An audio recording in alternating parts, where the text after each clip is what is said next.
విధంగా వైఎస్ఆర్సీపీ ఈ విధంగా చేస్తున్నందుకు చాలా సంతోషంగా ఉంది. ఎందుకంటే ప్రజలందరూ, స్టూడెంట్స్ అందరూ కూడా ఈ ర్యాలీలో పాల్గొని విజయవంతంగా చేశారు.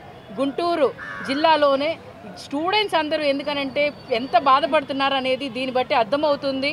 మీరు 3 అంశాల గురించి, ఫీజు రియంబర్స్మెంట్ కానీ, నిరుద్యోగ వృత్తి కానీ, అలాగే మీరు చూసుకునే పీపీ మోడ్లో మరి మెడికల్ కాలేజీలు ఈరోజు మీరు చూసుకునే మిథున్ రెడ్డి గారు కూడా మరి పార్లమెంట్లో చెప్పడం జరిగింది, పీపీ మోడ్లో వద్దు. ఎందుకనంటే ఎంతోమంది పేదవాళ్ళు చదువుకోవడానికి వైఎస్ జగన్మోహన్ రెడ్డి గారు నిర్మించడం జరిగింది 17 మెడికల్ కాలేజీలు.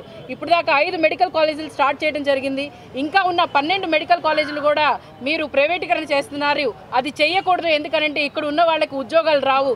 మీరు చూసుకుంటే ఇంకోటి, ఫీజు రియంబర్స్మెంట్ అనేది వైఎస్ రాజశేఖర రెడ్డి గారి ఆశయాల నుంచి మొదలయ్యి వైఎస్ జగన్మోహన్ రెడ్డి గారిని దాన్ని ఇంప్లిమెంట్ చేసి ఇంకా మెరుగ్గా ప్రతి ఒక్కళ్ళకి కూడా ఈ విద్య అందాలి అని చెప్పి ఉద్దేశంతో ఈరోజు ఒక ఎస్సీ, ఎస్టీ, బీసీ మైనారిటీలకి ఎక్కువ శాతంగా మరి ఫీజు రియంబర్స్మెంట్ కానీ, లేకపోతే మెడికల్ కాలేజెస్లో సీట్స్ కానీ, అలాగే మీరు చూసుకుంటే నిరుద్యోగ వృత్తి 2014లో కూడా ఇదే హామీ చెప్పి పేదవాళ్ళని బోల్తా కొట్టి, అంటే ఉద్యోగస్తుల్ని బోల్తా కొట్టి మళ్ళీ ప్రభుత్వంలో వచ్చారు. మళ్ళీ అదే విధంగా మళ్ళీ వీళ్ళనందరినీ బోల్తా కొట్టి ఈసారి వచ్చారు. కానీ ఈ ఉద్యమం అనేది ఇక్కడి నుంచి మొదలైంది.